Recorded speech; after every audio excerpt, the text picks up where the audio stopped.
My dear students, आइए आज हम वॉइस में हद पार करते हैं। कैसे? चलिए आज हम स्टार्ट कर रहे हैं प्रेजेंट इंडेफिनिट टेंस। हमने पिछले वीडियो में आपको मैंने बताया था कि पॉजिटिव सेंटेंस और एक्टिव वॉइस में हम प्रेजेंट इंडेफिनिट को कैसे पहचानते हैं। तो एक्टिव वॉइस में प्रेजेंट इंडेफिनिट को पहचानने के लिए डियर आपको ध्यान देना होगा कि एमवी फर्स्ट फॉर्म मिलेगा, पहली बात। दूसरी बात ये कि आपको एमवी फर्स्ट फॉर्म के साथ कभी कभी यस या यस लगा हुआ मिलेगा। तो यदि एमवी फर्स्ट फॉर्म मिलता है तभी आपका ये प्रेजेंट इंडेफिनिट टेंस होगा, और यदि एमवी फर्स्ट फॉर्म में यस या यस लगा हुआ मिलता है तभी आपका क्या होगा, प्रेजेंट इंडेफिनिट टेंस होगा। एक बात और, अगर ये दोनों आते हैं तो क्या ये केवल प्रेजेंट इंडेफिनिट टेंस ही बताएंगे? नहीं, एक काम और इनका होता है, एक और रोल प्ले करते हैं, और रोल ये है कि ये यह भी कहते हैं कि भैया हम क्या है, पॉजिटिव सेंटेंस है। हम क्या है, पॉजिटिव सेंटेंस है। और यदि ये पॉजिटिव सेंटेंस है तो अब हम क्या करेंगे, पॉजिटिव में ही देखेंगे कि इनका पैसिव वॉइस बनाते समय हम किन सहायक क्रियाओं का प्रयोग करते हैं। ठीक है, तो आइए पैसिव वॉइस के लिए हमने क्या किया, हमने इज को देखा, आई एम को देखा और आर को देखा। इज का प्रयोग किसके साथ करते हैं? ही के साथ, सी के साथ, इट के साथ, नेम के साथ और सिंगुलर नाउन के साथ करते हैं। आई एम का प्रयोग किसके साथ करते हैं? आई के साथ करते हैं। आर का प्रयोग किसके साथ करते हैं? We, you, they, plural noun के साथ करते हैं। साथ ही साथ डियर याद रखें, कोई भी टेंस होगा पैसिव वॉइस का एक सिंपल सा फंडा है कि हमेशा एमवी थर्ड फॉर्म का प्रयोग होगा, हमेशा एमवी थर्ड फॉर्म का ही प्रयोग करेंगे। तो इतनी चीजें तो मैं आपको जो है पिछले वीडियो में बता चुका हूं, और आइए अब हम आपको लेकर के चलते हैं एग्जाम्पल पर। तो सबसे पहले हम क्या करेंगे, पॉजिटिव सेंटेंस का एग्जाम्पल करेंगे, उसके बाद में फिर हम स्टेप बाय स्टेप आगे चलते चलेंगे। तो आइए हम सबसे पहले पॉजिटिव सेंटेंस का एग्जाम्पल करते हैं। हमने लिखा ही नीड्स ए पेन। हमने लिखा he needs a pen, full stop. ये आपका है एक्टिव वॉइस, ये एक्टिव वॉइस में है। इसका हमें क्या करना है, पैसिव करना है। तो पैसिव करने के लिए डियर सबसे पहले आप ये देखिए कि ये टेंस कौन सा है। तो जब हम टेंस की बात करते हैं तो हम सीधे आएंगे कहां पर, वर्ब के पास आएंगे, और ये जो वर्ब होगी ना यही बताएगी कि ये कौन सा टेंस है। आखिर हम प्रेजेंट इंडेफिनिट पढ़ रहे हैं तो क्या ये वास्तव में प्रेजेंट इंडेफिनिट है या नहीं है। तो इसके लिए आप जरा देखें कि यहां पर क्या दिया, वो फर्स्ट फॉर्म है। साथ ही साथ आप देखो यहां पे क्या लगा हुआ है, यस लगा हुआ है। ये बता रहा है कि ये आपका कौन सा टेंस है, प्रेजेंट इंडेफिनिट टेंस है, पहली बात। दूसरी बात कि यदि ये वर्ब है तो वर्ब के ठीक पहले आपको क्या मिलेगा, सब्जेक्ट मिलेगा, और इस वर्ब के तुरंत बाद क्या मिलेगा, आपका ऑब्जेक्ट मिलेगा। अब हमें इसका पैसिव करना है। तो पैसिव करने के लिए हम एक काम करते हैं, हम सबसे पहले किसको ले आएंगे, इस ऑब्जेक्ट को पहले लिखेंगे, और इस ऑब्जेक्ट को हम सब्जेक्ट बनाएंगे। और कौन सा सब्जेक्ट बनाएंगे भैया, न्यू सब्जेक्ट। आइए सबसे पहले हमने क्या लिखा, ए पेन लिखा। ए पेन लिखने के बाद अब हमें क्या करना है, इस यस को हटाना है, और इस यस को हटाकर इस एमआर में से किसी एक को ले आना है। तो आप बताएं कि हम ये जो सब्जेक्ट देख रहे हैं ये पता करना है कि ये सिंगुलर है या प्लूरल है। तो भैया इसके पहले क्या लगा हुआ है, ए लगा हुआ है। अगर ये ए लगा हुआ है तो इसका मतलब ये बता रहा है कि ये सिंगुलर है। अगर ये सिंगुलर है तो बताइए हम यस हटाकर क्या लगा दें, इज लगा दें। बिल्कुल, हमने क्या किया, इज कर दिया। तो ये हो गया ए पेन इज। चलिए ए पेन इज हो गया। इसके बाद में अब हमें क्या ले आना है, इसी वर्ब को ले आना है, और इस वर्ब को जब ले आएंगे तो ये थर्ड फॉर्म में होगी, और ये क्या हो जाएगा, नीडेड। तो हो जाएगा ए पेन इज नीडेड। फिर इसके बाद आप बाय लगाइए और ही को यहां पर क्या कर दीजिए, हिम कर दीजिए, और ये वाक्य आपका बन जाएगा पैसिव वॉइस।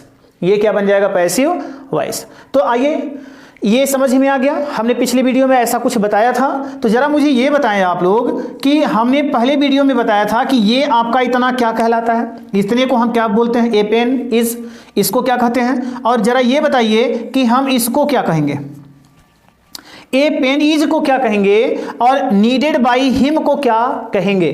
तो आपने अगर पहला वीडियो देखा होगा डियर तो आप 100% आप बता लोगे, क्योंकि मैंने पहले वीडियो में एक एक चीज का डेरिवेशन किया है, एक एक पॉइंट का डेरिवेशन किया है। अगर आपने पहला दूसरा वीडियो देखा है डियर तो 100% ध्यान रखिएगा, आपका वॉइस बहुत आसान होगा, अन्यथा आपको बहुत प्रॉब्लम होने वाली है। आगे चल करके ऐसे ऐसे सेंटेंस मिलेंगे, ऐसे ऐसे एडवांस सेंटेंस मिलेंगे पैसिव के कि आपको पढ़ना आसान नहीं लगेगा। इसलिए डियर आप पहले पहला वीडियो और दूसरा वीडियो जरूर देखिएगा, उसके बाद में ये चीजें बड़ी आसान हो जाएंगी।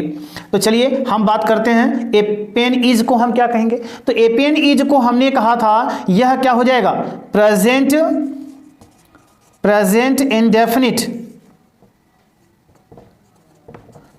इंडेफिनिट। और जरा ये देखें नीडेड और बाई लगा हुआ है तो ये क्या हो जाएगा? Passive voice. ये क्या हो जाएगा? Passive voice. तो present indefinite passive voice, present indefinite passive voice. तो इस तरह से आपका ये हो जाता है प्रेजेंट इंडेफिनिट का पैसिव वॉइस। इस तरह से आप बना लोगे। फिर इतनी चीजें समझ में आ गई होंगी। अगर इतनी चीजें समझ में आ गई हैं तो चलिए आप नोट कर लीजिए, तब तक मैं एक दूसरा एग्जाम्पल लिखता हूं। दूसरा एग्जाम्पल क्या लिखता हूं जरा ये समझिएगा।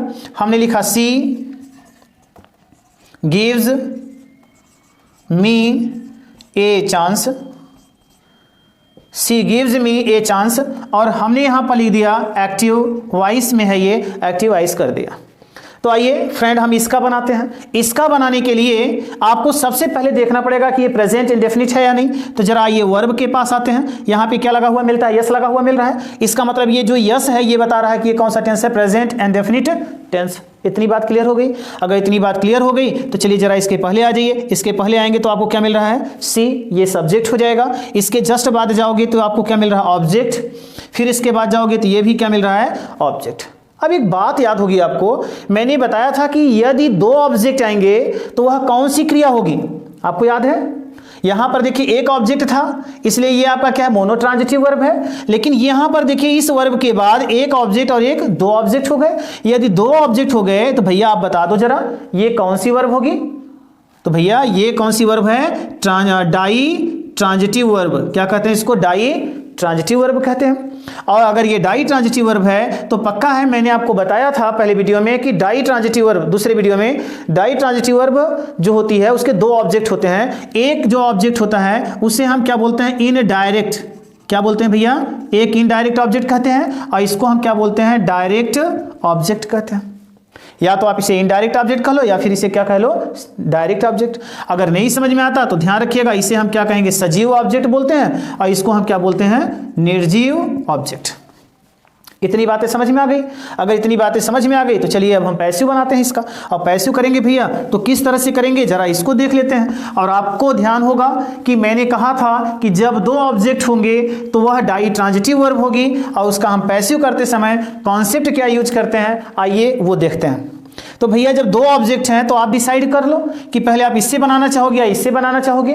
तो चलिए सबसे पहले हम किससे बनाते हैं? मी से बनाते हैं, इनडायरेक्ट से बनाते हैं। तो चलिए जब इनडायरेक्ट से बनाएंगे तो मी को हम सबसे पहले ले जाएंगे तो क्या हो जाएगा? आई हो जाएगा। अब हमने मी को क्या कर दिया? आई।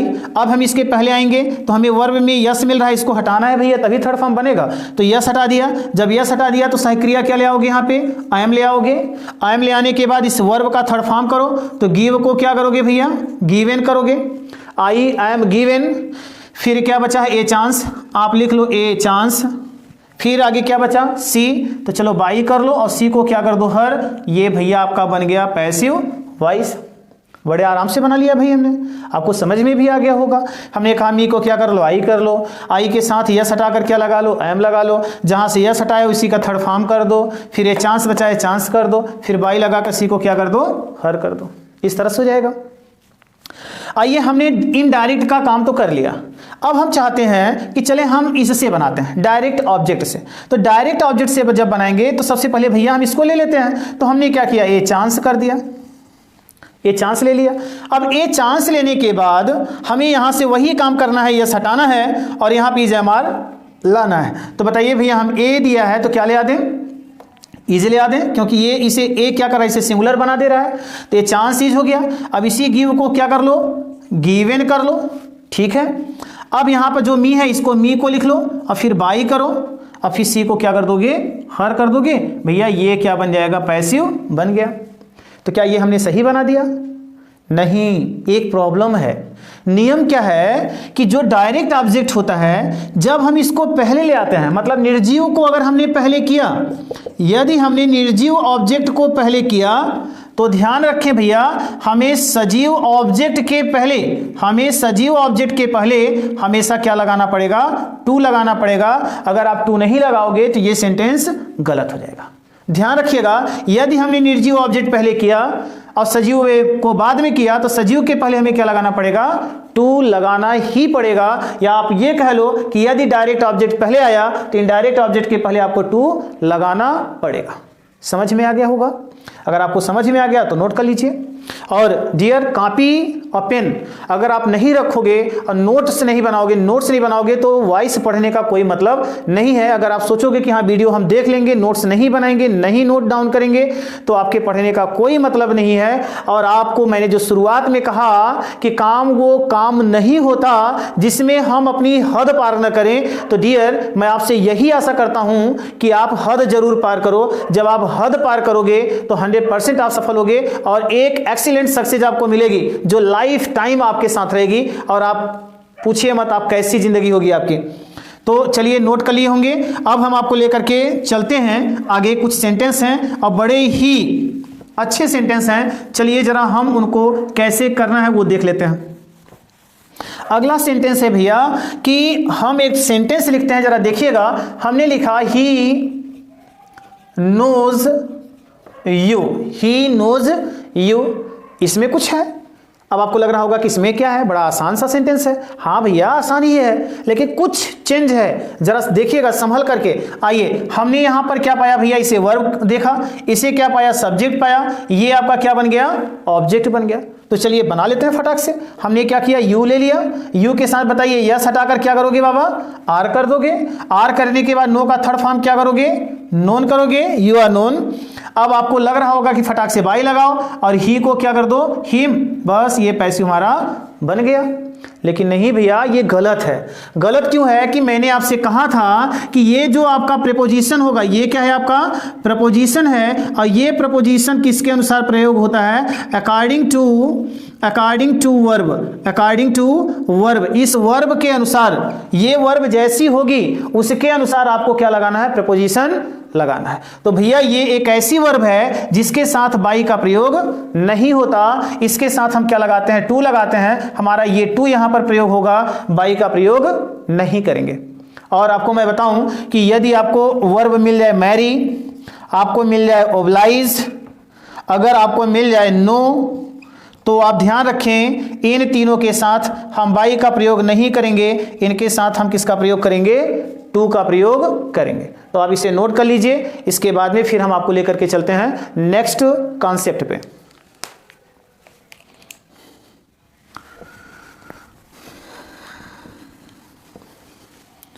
चलिए आपने नोट कर लिया होगा। अब हम आपको लेकर के चलते हैं दूसरे कॉन्सेप्ट पर, और उस कॉन्सेप्ट को कैसे करेंगे जरा ये देखिए।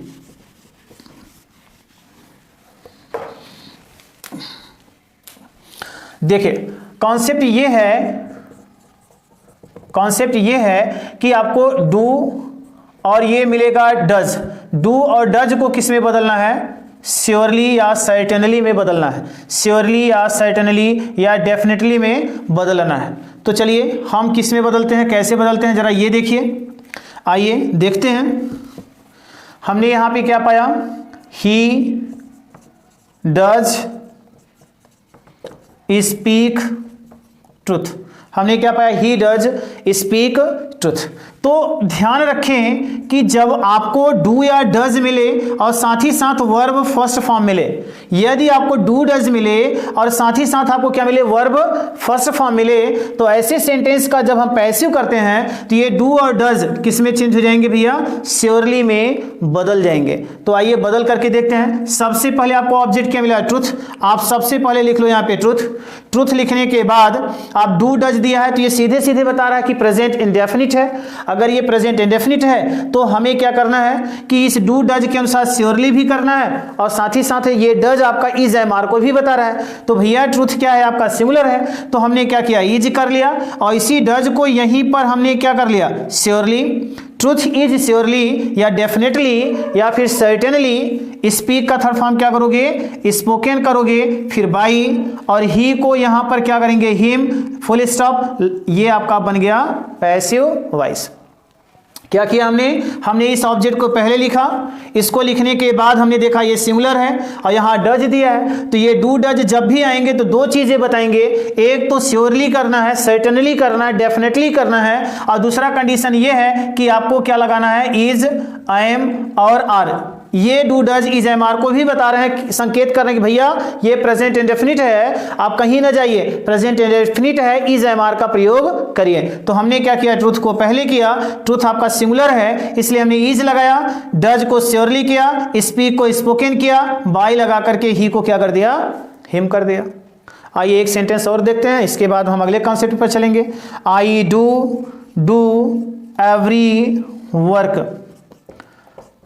एवरी वर्क, एक्टिव वॉइस है। अब जरा ये बताइए, यहां पर भी डू दिया है, यहां पर भी डू दिया है, अब आपका माथा ठनक गया कि भैया ये कौन डू है, ये कौन सा डू है। तो भैया याद रखो ये वर्ब है और वर्ब के पहले जो डू दिया है ये एम्फैटिक वर्ड है। इसका मतलब ये हुआ कि यह जो है इस वर्ब पर दबाव बना रहा है, ये इस वर्ब पर क्या कर रहा है, दबाव बना रहा है, और इसी डू को हमें किस में बदलना है, श्योरली में बदलना है, और साथ ही साथ इज एम आर का भी प्रयोग करना है। तो चलिए बनाते हैं। ये आपका एवरी वर्क ऑब्जेक्ट है, आप पहले एवरी वर्क को ले लो, एवरी वर्क कर लो। अब ये एवरी बता रहा है कि ये सिंगुलर है इसलिए डू हटाओ और यहां पर क्या कर लो, इज, और साथ ही साथ यहां पर क्या कर लोगे, surely. Every work is surely, फिर डू का थर्ड फॉर्म क्या करोगे भैया, डन, फिर बाई, और फिर आई को क्या कर दोगे, मी। ये आपका बन गया पैसिव वॉइस। फिर से सुन लीजिए, पहले जो ऑब्जेक्ट है उसको ले लिया, ये एवरी दिया है, ईच और एवरी के बाद आने वाली जो संज्ञा होती है वह हमेशा सिंगुलर होती है, मतलब एक वचन है, तो हमने डू को हटाकर ईज किया और श्योरली कर लिया, फिर इस डू का थर्ड फॉर्म डन किया, फिर बाई लगाकर आई को क्या कर दिया, ऑब्जेक्टिव केस में हमने लिख दिया। तो ये आपको कॉन्सेप्ट समझ में आ गया होगा। और अब इसके बाद में हम आपको लेकर चलते हैं, एक और कॉन्सेप्ट पॉजिटिव में बताएंगे, इसके बाद में फिर निगेटिव करते हैं। आइए इसको नोट कर लीजिए आप लोग, और नोट करने के बाद चलिए हम आपको एक नया कॉन्सेप्ट दिखाते हैं, और वो कॉन्सेप्ट क्या है जरा देखें। बाई प्लस डूअर, डूअर मतलब वही सब्जेक्ट, और डॉट डॉट इसका पोजीशन हमें बताना है कि इसका पोजीशन कैसा होना चाहिए। ठीक है, हमारा जो डूअर होता है हम उसका पोजीशन कैसे रखते हैं, कहाँ हमें रखना चाहिए। तो चलिए आप लिख चुके हैं इसको, और अब हम चलेंगे नेक्स्ट एग्जाम्पल पर, और नेक्स्ट एग्जाम्पल हमारा कॉन्सेप्ट बेस्ड है, और ये कॉन्सेप्ट हमें अच्छे से कंफर्म होना चाहिए क्योंकि अक्सर करके एग्जाम में ऐसे मिस्टेक्स होते रहते हैं। जैसे हमने लिखा she gives me a book, हमने ये लिखा। अब हमें क्या करना है, ये एक्टिव वॉइस है, हमें पैसिव करना है। अब ये जो सी है ये आपका क्या है, डूअर है, हमें इस सी का प्रयोग उचित ढंग से उचित स्थान पर करना है। कैसे करना है जरा ये देखिए, हम पहले मी से बना लेते हैं। तो क्या किया भैया, आई, ऐसा मैंने वाक्य भी कराया है, आई किया, यस हटाया, क्या लगाया, आई एम किया, गिव का थर्ड फॉर्म क्या करोगे भैया, गिवन, अब फिर यहीं पे लगा लो बाई, सी को हम कर दें हर, अब फिर लिख दें भैया ए बुक, और ये बन गया आपका पैसिव वॉइस। अब आप मुझे बताएं कि क्या हमने जो बाई हर लगाया है, क्या यह आपका बाई प्लस डूअर क्या इसका पोजीशन करेक्ट है यहाँ पर। तो डियर, इसके पहले मैंने आपको पढ़ा दिया है कि ये आपका जो ऑब्जेक्ट है ये ऑब्जेक्ट किससे रिलेटेड है, इस वर्ब से रिलेटेड है, इसलिए भैया ई ऑब्जेक्ट इसके साथ रहेगा, इसके बाद बाई हर लगाएंगे, अन्यथा इसका कोई लॉजिक नहीं बन रहा है। आप लॉजिक के अनुसार करिएगा, कोई दिक्कत नहीं होगी। इसका बन जाएगा I am given a book, फिर बाई, और फिर आप हर लगाइएगा, अब आपका पैसिव बनेगा। ये आपका इनकरेक्ट है, ये आपका क्या होगा, करेक्ट होगा। बात समझ में आ गई। आप हमेशा याद रखिएगा कि पहले ऑब्जेक्ट को लिखने के बाद बाई, फिर इसके बाद आपको क्या करना है, हर लगाना है, तब जाकर के बाई प्लस डूअर का जो लॉजिक है वह अपने सही स्थान पर होगा। आप इसे नोट कर लीजिए, और उसके बाद में अब हम चलते हैं नेगेटिव सेंटेंस पर। आइए नेगेटिव सेंटेंस हम कैसे करते हैं उसको देखते हैं। आपने इसे नोट कर लिया होगा। चलिए अब हम आते हैं नेगेटिव सेंटेंस पर, और नेगेटिव सेंटेंस को कैसे पढ़ना है उसको देखते हैं।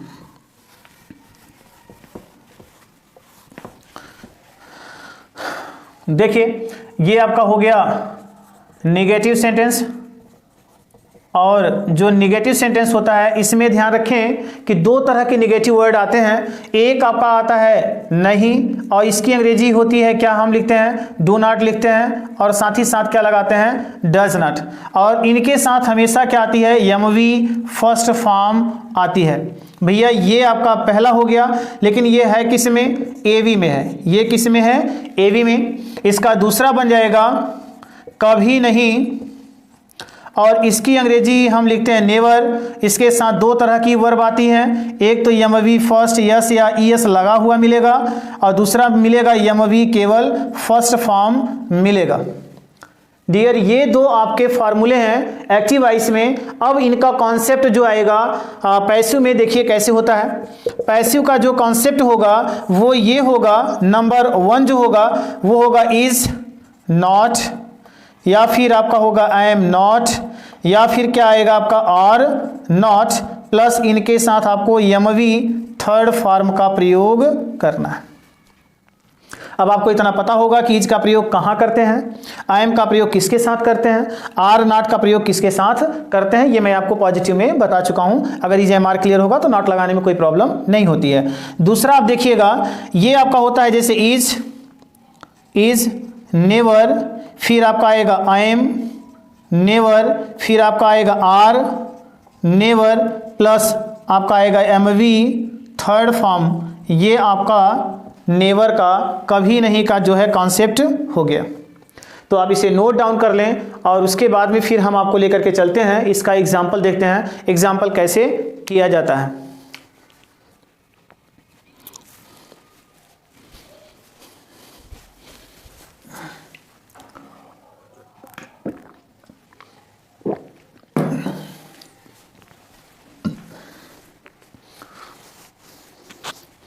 तो आपने इसे नोट कर लिया, और आइए अब हम चलते हैं एग्जाम्पल पर, और एग्जाम्पल इसका कैसे करते हैं जरा ये देखिए। आइए इसका एग्जाम्पल देखते हैं। हमने यहां पे लिखा I do not hate the poor, I do not hate the poor. मैंने ये सेंटेंस लिखा है, और ये आपका है भैया एक्टिव वॉइस में। तो चलिए जरा हम ये देखते हैं कि ये जो हमारी वर्ब है ये कौन सी वर्ब है, मोनो है, डाई है, या कॉम्प्लेक्स है। तो भैया इसके जस्ट बाद में आपको मिल रहा है केवल एक सिंगल ऑब्जेक्ट मिल रहा है। इसका मतलब ये ऑब्जेक्ट बता रहा है कि ये कौन सा वर्ब है, मोनो ट्रांजिटिव वर्ब है। और दूसरी बात ये कि आप देखिए डू नॉट दिया है, ये डू नॉट और डज नॉट क्या बताते हैं कि यह वाक्य क्या है, आपका नेगेटिव सेंटेंस है। अच्छा भैया ई तो बता दिया कि हाँ नेगेटिव सेंटेंस है, तो एक बात और भी तो बता रहा होगा, ये भी बता रहा होगा कि ये डू नॉट को हमें किस में बदलना है, इज में बदलना है, या फिर एम में, या फिर आर में, और बदल करके भैया क्या लगा देना है, नॉट लगा देना है। तो चलिए ये आपका सब्जेक्ट हो गया। आइए अब हम क्या करते हैं, इसको बदलते हैं।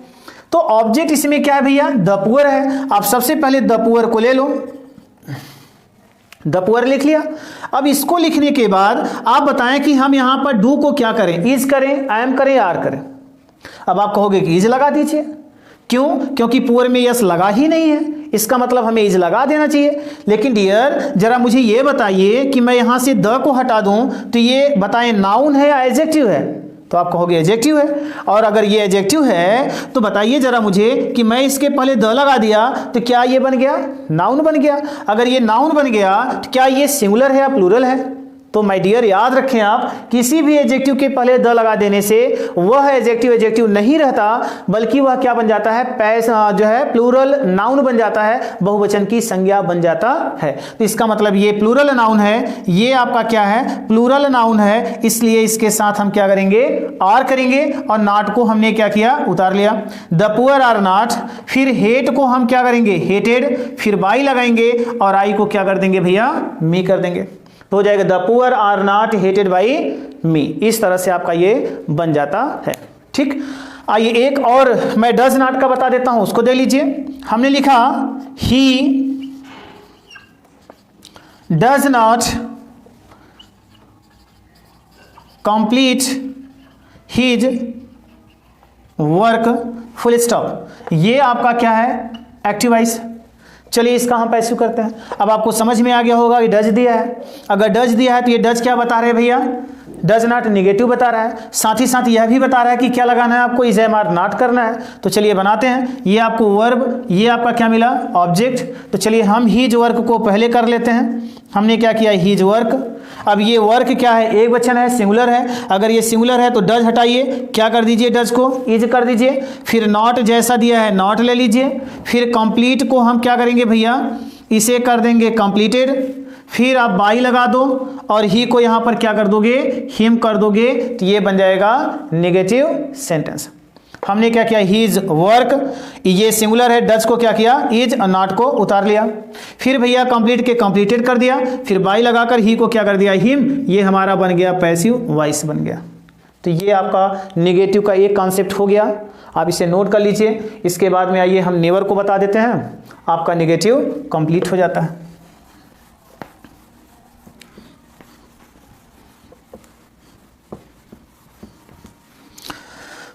नेवर को जरा समझिए, सी नेवर ओब्लाइजेज मी, सी नेवर ओब्लाइजेज मी। चलिए बनाते हैं। अब जरा ये देखिए कि ये प्रेजेंट इंडेफिनिट है या नहीं। तो भैया यहाँ पे क्या मिला, नेवर, फिर वर्ब में देखो क्या लगा हुआ है, यस लगा हुआ है। ये यस और नेवर बता दिए कि ये क्या है, नेगेटिव सेंटेंस है, लेकिन किस टेंस का, प्रेजेंट इंडेफिनिट टेंस का। तो चलिए बनाते हैं। हम पहले क्या करेंगे, मी को क्या कर देंगे, आई। आप बताइए, यस हटा दें यहाँ से, यस हटाने के बाद आई के अनुसार क्या लगा देंगे, आई एम कर देंगे, क्योंकि आई के साथ आई एम ही लगता है। फिर नेवर जैसा दिया है भैया, नेवर को ऐसे ही उतार लीजिए, तो ये बन जाएगा आई एम नेवर। फिर ओब्लाइज को क्या करोगे, ओब्लाइज्ड करोगे।